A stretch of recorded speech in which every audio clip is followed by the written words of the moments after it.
questions we wrestle with as Christians about who God is, how do we live out our faith, what is the Bible, what is the truth of the Bible, what are we supposed to believe, how are we supposed to live. There are really big, deep questions that we ask each other, that we ask God, that we wrestle with ourselves. And that's why the Cultivate Podcast exists, to help us go deeper in our understanding of who God is, His Word, and the way that He's called us to live.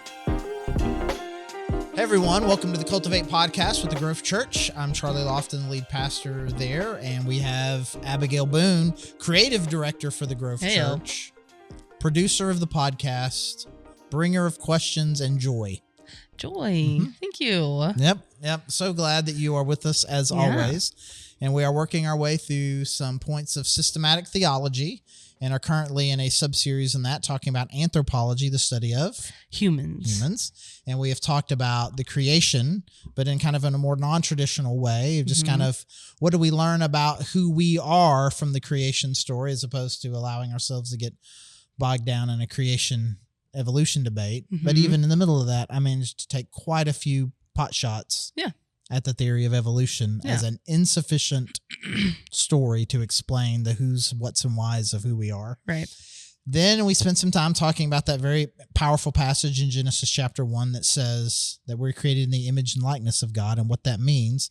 And we tied it back to that. We learn about who God is and who we are from this creation story and kind of put those things together and understanding what does it mean to be created in the image of God, and that we should feel both special and accountable.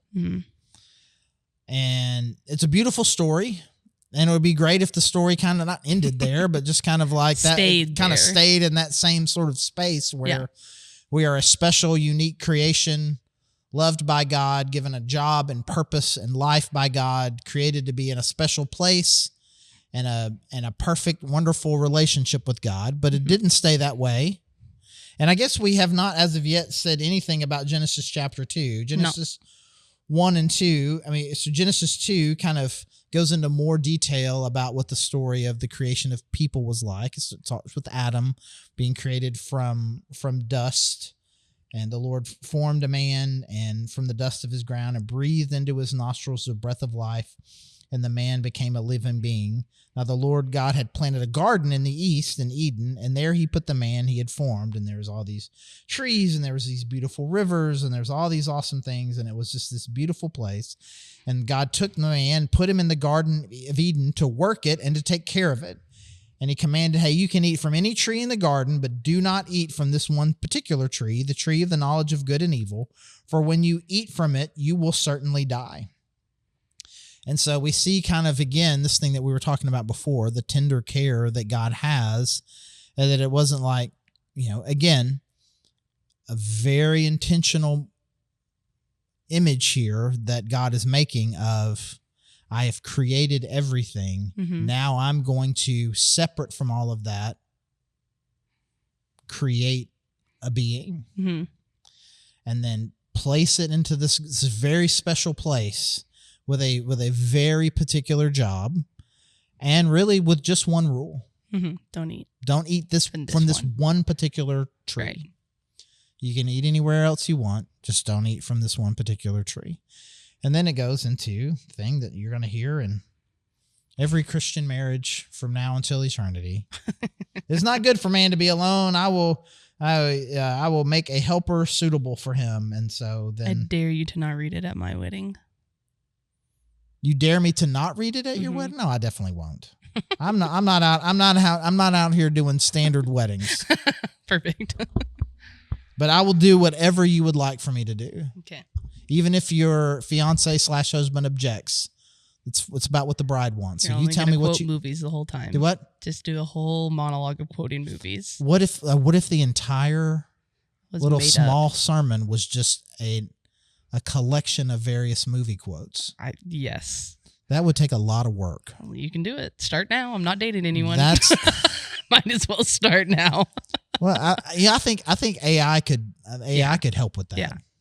Create me a 5-minute script marriage homily that is just only great. I want to do that right now. Okay. No, we got. But then save it for my wedding. and then just hold on to it. And so God goes through this little thing where he takes all the different pairs of animals and brings, hey, I want you to give them a name. And so Adam is naming all these things. And then it says that no suitable helper was found for him. And sometimes we read that in terms of like God was trying to match him up with a lion or something, which is ridiculous. That's not what he was trying to do. He was exposing to Adam the need that he had. You're alone, and God recognized, hey, it's not good that you're alone, and I'm going to show you this. Look how every animal has a companion, and it says, and a suitable helper was not found for you. You don't have one of these. Allow me to make one. So God sees a need. It shows Adam the need and then meets the need, which is, again, it's a very beautiful pattern. I see that you have some lack. I want you to be able to see it too, so that you will then appreciate the gift that I'm giving you, which is just a great pattern, which I think that God uses to show his love for us. So then he creates Eve, again, a very interesting image here, by taking a rib from Adam and creating Eve from that. And Adam is very fired up. This is now bone of my bones and flesh of my flesh. She shall be called woman, for she was taken out of man. This is why a man leaves his father and mother and is united to his wife, and they become one flesh. Adam and his wife were both naked, and they felt no shame. I mean, I think that passage is probably a little steamier than we give it credit for. I mean, it is a very passionate sort of connector. And again, if this were on a different topic, there's a lot to say about that, but that is not today's topic. Today's topic goes to chapter 3 again. So Adam was given this one rule: don't eat from this one tree. Now the serpent was more crafty than any of the wild animals the Lord had made. He said to the woman, which is interesting. This is an interesting start to the story. Did God really say you must not eat from any tree in the garden? The woman said to the serpent, we may eat from the trees in the garden, but God did say you must not eat from the tree that it is in the middle of the garden, and you must not touch it or you will die. What do we notice so far? He's talking to the woman. He's talking to the woman instead of the man. A snake is talking. A snake is talking at all. That's good. And what does Eve say when she repeats back the command to the snake? She thinks that it's not that women think. That's not what we're getting at. That's not what Abigail. I meant. She's trying to recall something that was said to her husband. Right. Or to the guy. And what she said was, you must not eat the fruit from the tree, and you must not touch it. Right. She added to it. She's already adding to it, which is just unusual. Right. Okay.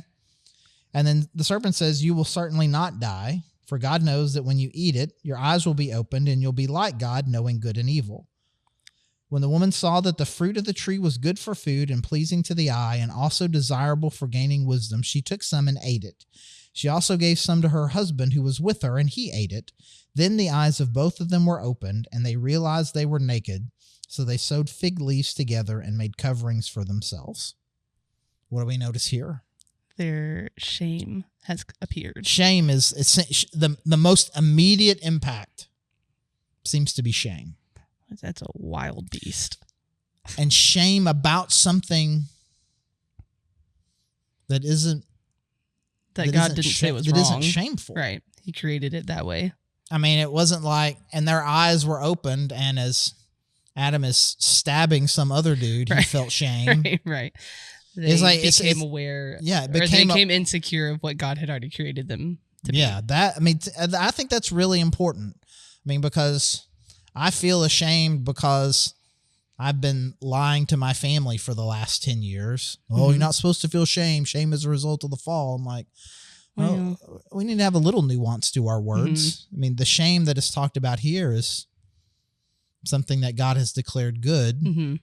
Now you feel shame about it. Yeah. I mean, that's a big deal. What else do you notice from that section? They used a part of God's creation to cover themselves up. Yeah. And it's not what fig leaves were designed to do. They take something that was not, and they try to solve their own problem. What about the serpent's response? You will certainly not die, for God knows that when you eat from it, your eyes will be opened, and you will be like God, knowing good and evil. Straight up question is, what of that is a lie? That God doesn't want us to know things because we're created in his image already. You will not certainly die. He says that. You will die. Isn't that what God said? Right. If you eat of this tree. But, you know. He's bending the truth. They didn't die. Right. Immediately. Right. I mean, yeah. So, I mean, so that he was, I mean, depending on what he meant when he said it, it wasn't technically a lie. Right. But God really knows that when you eat from it, your eyes will be opened. Mm-hmm. Also true. Mm-hmm. And you will be like God, knowing good and evil. You already are. Also true.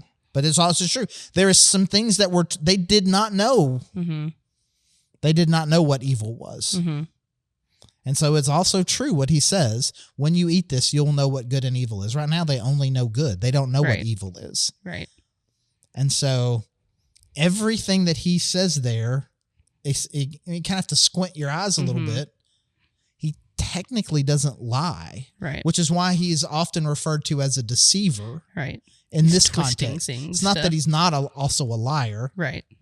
But in this context, he's he just confused them. Yeah, a manipulator, a deceiver. Mm-hmm. And so when the woman saw that the fruit of the tree was good for food and pleasing to the eye, and also desirable for gaining wisdom, which again, she misunderstood what he meant by knowing good and evil. Mm-hmm. She took some and ate it. And to me, this is the part that I feel like doesn't make it into our telling of the story enough. She also gave some to her husband who was with her. He didn't show up after the fact. He was there the whole time. Yeah. He was there the whole time. Seemingly. Watching this thing go down. Yeah. Mm-hmm. And he ate it. Then the eyes of both of them were opened. Mm-hmm. So she ate and nothing happened. And then they both ate. And then he ate, and then something happened, which is also it's just interesting the way that is told. And then they immediately together feel the shame, and then they cover themselves. And so, you know, the snake's role in this, which is very explicitly said in Revelation, that the snake is Satan manifesting himself as this snake. It's not just a snake. Mm-hmm. Satan's role in this, and that he is deceiving more than outright lying. You know, I mean, he is getting her to question the character of God. Mm-hmm. You know, you're misunderstanding who God is. God's not telling you the whole truth here. You know, just kind of a manipulation. And then the fact that he's having this conversation with her when they're both there. Mm-hmm. And again, that Adam is there. That's unusual. We don't highlight that. And the fact that nothing happened until they both ate. Right. Well, and it wasn't just him being Satan. It wasn't just let's carry out this really crazy act over here. It was just questioning what they know about God. Yeah. And trying to get them confused on that concept to then do something. Yeah, so God places a tree and says, you can have everything you want except this one tree. Mm-hmm. You know, you'd be like, God, why'd you have to do that? It kind of sets it up, kind of like an I Love Lucy episode where you're like, well, I know what's going to happen. Right. Like you didn't have to, like he didn't have to put that in there. Right. He'd have to put that in the garden, which again shows to the thing that I said last week that you kind of were like giving me the side eye about, right? This is a test and they failed. Mm-hmm. It was meant to be a test. Mm-hmm. And again, this is, it's funny that you say this feels like the kind of episode of a sitcom, because it really is symbolic of not only so many wacky scenarios that you could put in movies and TV shows, but the way that we live our lives. Mm-hmm. You are in a garden. We have no idea how big it is, but I get the idea when they kind of talk about it, this river, it borders here and it borders here. It's huge. We're talking about miles. Right. We're talking like maybe like of a small state. Yeah. In the United States, right? Let's just say it's the size of New Hampshire. I cannot even picture that in my mind. Let's just say it's the size of, let's make it even probably smaller than what it is, the size of all of Northwest Arkansas. Okay, that's better. Okay, and we'll go all the way down to Fort Smith, the way down to Fort Smith and over maybe up to Ozark and up and to Harrison. That's that little whole northwest quadrant of the state. Huge. And there's one tree out of all of that in all of this area that you can't eat. Bro. Right. Why you gotta do that to us? Hang out. No, I'm just saying, hang out anywhere. Yeah. I would have to hang out on the other side of the Why garden. not? Yeah. I mean, like, you could get only 1 mile away from it and have all the food that you need. Right. But they were right at that. Like, there was something about it. Again, it points to a test, and it also just shows that there is just something in us that is drawn to forbidden. But I feel like people don't like, you are willing to say it's like a test, but a lot of people don't like that. Why would they not like it? Because that feels deceiving by our Creator. What's deceiving? Well, maybe not deceiving. It feels like a trick. What trick? That there's something tempting us right there. Well, then the problem is for him to put it in the tree at all, in the garden at all. Right. I mean, yeah. There is no other reason for it to put something in the garden that if you did it, something bad is going to happen. The only reason to do that is to teach you something. Right. And that is not a bad thing to view it that way. And that is what a test is. Yeah. To see if you have learned something. Yeah. Do you trust me? Yeah. And the answer was no. Right. And it's unfortunate. It's unfortunate. And again, this gets into, again, I feel like I've put my toes in controversial waters unintentionally a handful of times over this. The fact that when Eve ate, nothing happened. The curse, the fall only happened after Adam ate. Whatever it is we believe about egalitarianism and complementarity, that says something. Right. It says something. In part, I think, because it was Adam that was first created and the only one of the two of them who had been given the command directly. Right. So she was kind of under him in that, at least in that regard. You can say that doesn't have anything to do with anything that's happened since then. Sure, but that was the dynamic of the garden. It definitely, it's hard to say that whatever it is we're trying to think about this issue, that Genesis 3 has nothing. Genesis 2 and 3 has nothing. It's got something to say that you have to decide what you believe about it. And so I just don't want to be a coward. Sure. And not at least point that out. Yeah. Just I'm trying to avoid something controversial. Okay. All right. And so then what happens next? They cover themselves. The man and the wife heard the sound of the Lord God as he was walking in the garden in the cool of the day, and they hid from the Lord among the trees of the garden. But the Lord called to the man, "Where are you?" Which feels funny. There's a few things that are funny about that to me. One is he's only looking for Adam, but also there's no way he doesn't know where he is. No way he doesn't know where he is. So they are hiding from him, which is ridiculous. I'm going to hide from the creator God of the universe. That's crazy that you think that you can hide from him. And God playing along with it. And honestly, I think giving him an opportunity, right? Like, he could have just materialized it's right almost in front of him. He like condescended, not negatively condescended, but he like condescended down to them. Yeah. But it's like, I know I talk about my niece all the time, but literally today she was FaceTiming me and she'd cover up her eyes and be like, "Oh my gosh, where did Maeve go?" And she believes it. Right. She's like, "I'm right here." You can condescend to that level. I'm going to play this game on your terms and just kind of see how it goes. Yeah. And so it's kind of a show of love. Yeah, it is. It is. Okay. What do you think has happened here? Where are you? I heard you in the garden, and I was afraid because I was naked, so I hid. And he said, "Who told you that you were naked?" But Which knows. Again, it's a little bit like at some point you'll go into Maeve's room, and there's going to be an empty candy wrapper, and she's going to have chocolate on her face. And you're going to be like, "Where did this empty wrapper come from, Maeve?" I love those moments. And she's going to be like, I know. I have no idea. I know. What's that on your face? Nothing, drool. I know, right? I mean, have you eaten from the tree that I commanded you not to eat from? The man said, the woman you put here with me, she gave me some fruit from the tree and I ate it. So Adam, what is Adam's instinct? Accusatory. To whom? Defensive. Who is he accusing? The woman. And? That you gave me. That you gave me. Mm-hmm. I was doing fine by myself, actually. Mm-hmm. That woman that you gave me. Mm-hmm. I mean, he's very inexperienced, but is already really, really good doing the at dialogue. deflection. Yeah. Yeah. Then the Lord God said to the woman, what is this you have done? I mean, at least for now, looks past the insult and the deflection. Is sure. Like, I would have done the same thing probably. Okay, I'll keep playing. I'll keep playing. Yeah. The woman said, the serpent deceived me and I ate. But he's only talking to Adam right now, right? No. Then the Lord God said to the woman, what is this you have done? Okay. And the woman said, the serpent deceived me and I ate.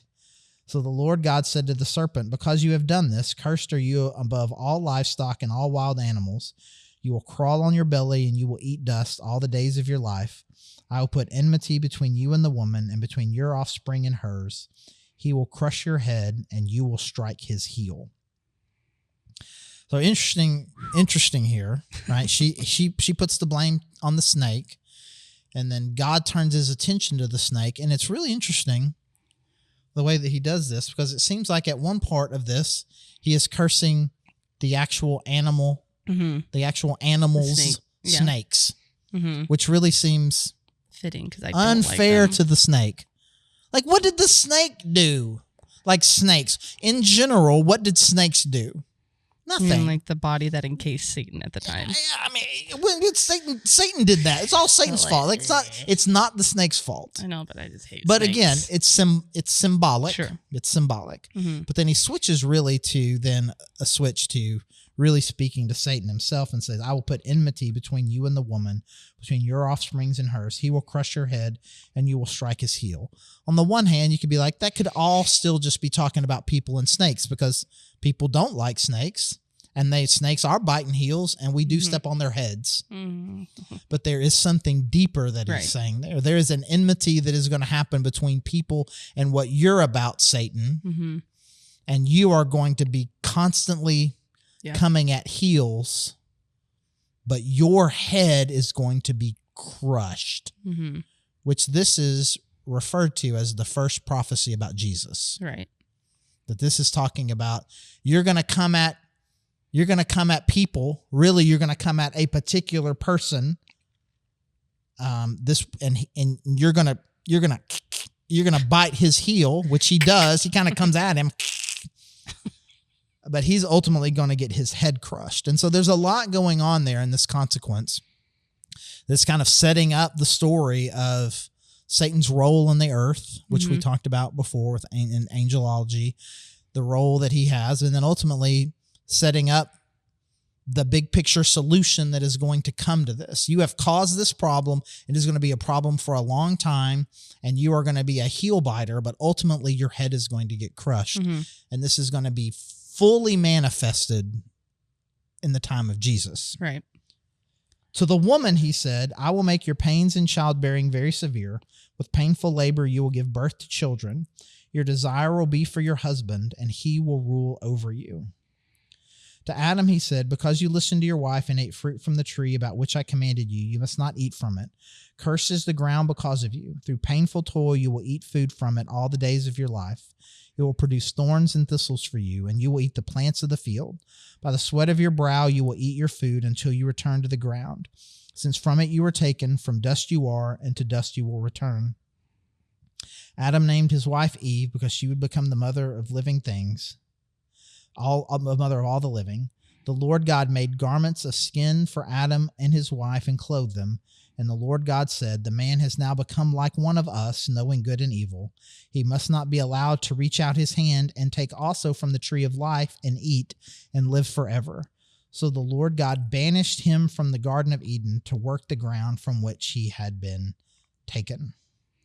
It was interesting since we did the first, I guess it was chapter 2 or chapter 1 or chapter 2, talking about all the things that God is providing, the food, the vegetation, the animal, whatever it was, and all of the curses still correlate back to those things. There's not like extra things that come out of nowhere that wasn't created beforehand. It's just like, I told you you're going to be fruitful and multiply, but now that's going to be really hard. Now it's going to be difficult in both ways. I told you that y'all are going to be a really good help.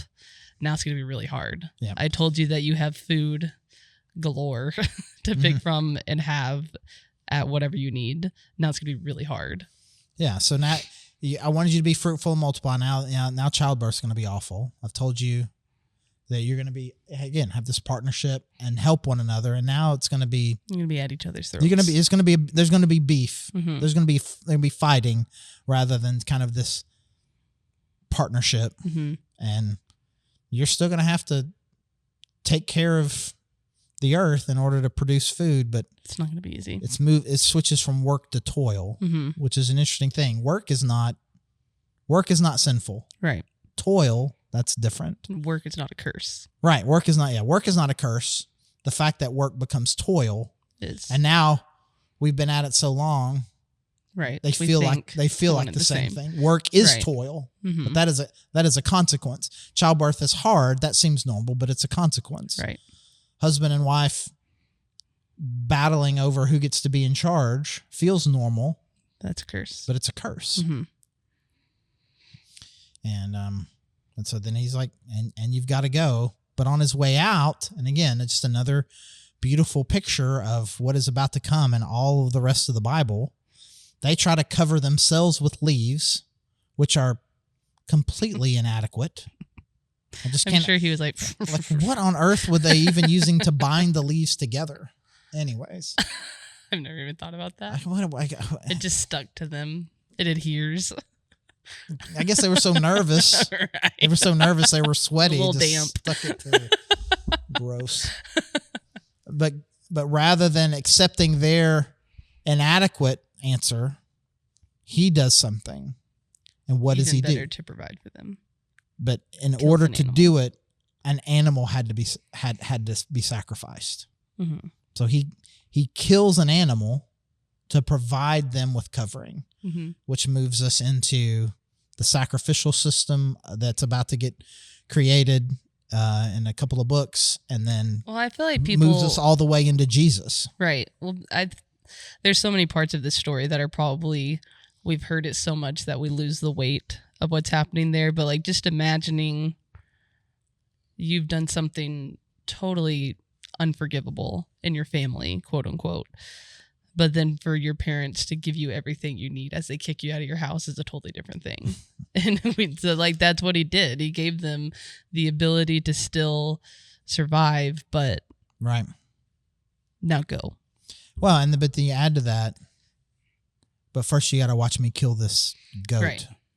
See what you who had not done anything. Yeah. What did the goat do? Nothing. But you're going to watch me kill it and skin it. And then I'm going to give you that. And you're like, thank you. This is also a little bit yikes.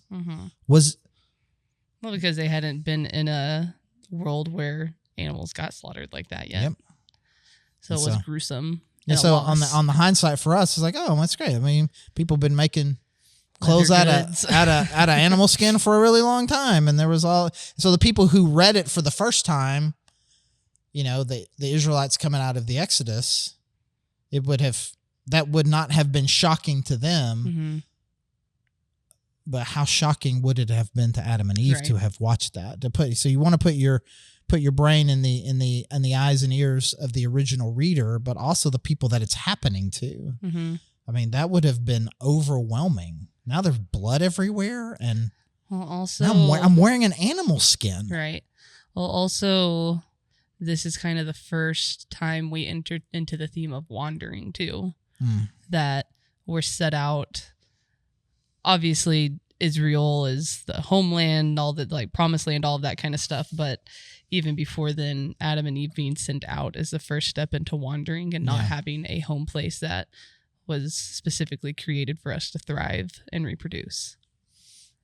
So we are going to move from here to hamartiology, which is the study of sin. You have heard of it. You're right. I've maybe heard of that. 15 to 20 episodes ago. I use that word all the time. We're going to talk about sin and sin, its consequences, different sorts of sin. We'll talk about original sin. We'll talk about personal sin, and then that'll give us our transition then into Jesus and salvation, all these things. And so we're here already. This is kind of the bridge point between anthropology and hamartiology, because we're talking about the fall of man and simultaneously the origin of sin. Mm-hmm. And so some of these things we will come back to as we are really understanding sin and its consequences. But I think it's important in our study of anthropology to understand really what were the consequences of this. On the one hand, the consequences were birthing babies is hard, work is hard, mm-hmm. and husbands and wives be fighting. Mm-hmm. I mean, that's... Could you expand that even to just male and female are fighting, or do you think it's a curse to husband and wife? I think it's specifically a curse on the brokenness of what was meant to be a most intimate relationship. Mm-hmm. I mean, obviously, by extension, if you and I are fighting, that's a result of the fall, but it would also be true if Mark and I were fighting. Right. Enmity in general mm-hmm. is a result of the fall, but I think specifically in that it is talking about husband and wife, marriage conflicts. Mm-hmm. But deeper than that, you go beyond the shallow. The deeper parts of it are separation from God, mm-hmm. that you see both in them hiding from Him. God's presence is no longer a joy to them. Right. It is something to hide from. Well, also, can you imagine hearing the footsteps of God? Scenario. But for them, it would have been very normal and great up right. until that particular point. Right. And now suddenly this is something to be afraid of. Right. Which people talk about all the time. If I could see God, it would be great. And I was like, only if you're doing good. Right. Right. And if you're not, you're not. And none of us are. And so that's why every encounter that anyone ever has remotely coming to seeing God is terrifying to everyone. If not killing And this them. is new to them. And so it is a new concept, this idea of being separated from God. Mm-hmm. Spiritual, which then results in what we call spiritual death. If you are separated from God, mm-hmm. at this point, there is no reason to think that you'll ever be reconciled back to Him. Right.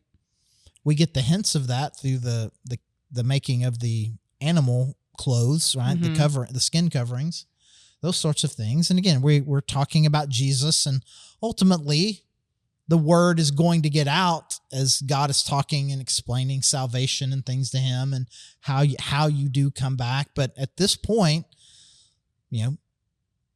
spiritual death, an eternal separation from God is on the table. And now we got to figure out, how do we get back to Him? Mm-hmm. Physical death, though not immediate, is now a result of this. The broken relationships, suffering, toil, all these things. These are the consequences of sin. Well, I feel like also this may be really general, but just the needs being met. We were completely satisfied in every way that you could imagine before then. They weren't curious as to where their next meal came from. They weren't curious if they were going to be rested, curious if they were going to be full, whatever. Now it is where's that going to come from? Right. Probably weird to say material, but material needs were all met. And then now you're in a situation of at a lack. Yeah, and we'll talk about this more as we kind of make the transition to sin, but the theological questions to ask here are, is this instance and kind of the consequences that have come from this, is this enough to explain how broken the world is right now? Mm-hmm. This event and the consequences that come from it, plus time, sufficient to explain, because this is a big picture question to ask, which again is important to ask, even if you have a secular, atheistic, evolutionary view. Mm-hmm. Why is the world broken? Why is it so? Is this sufficient to answer that question?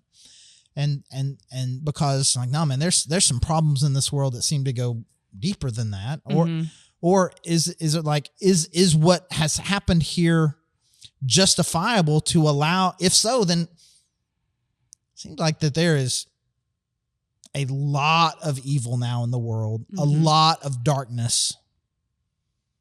Did God overreact? Right. You know, does this sufficiently explain the amount of evil in the world? And if yes, does this make me wonder about what God's like? It didn't have to be all this. Right. I mean, I get it. They can't be in the garden anymore, and you know, childbirth is hard and work is hard, but well, that just seems like but the number of genocides that have happened since then, and disease and famine and brokenness everywhere. I mean, well, I feel like that just brings into question of what is your view of him? Right. Because me offending, there's things that I'm sure I could do, and I'd be like, oh, that's just no biggie. They'll get over it. But then there's something I could do to like my father or something like that, or my mom, and I'd be like, oh, that's a big deal. Even if nobody has told me X, Y, and Z matters X much more because it's this person. But it's like, what do we view about God, and what do we believe to be true? Do we think it's actually a great offense to go against the order that he has created? Right. Yeah. I mean, do we have an appropriate scale for how bad is a sin against God? And again, we'll talk more about this, but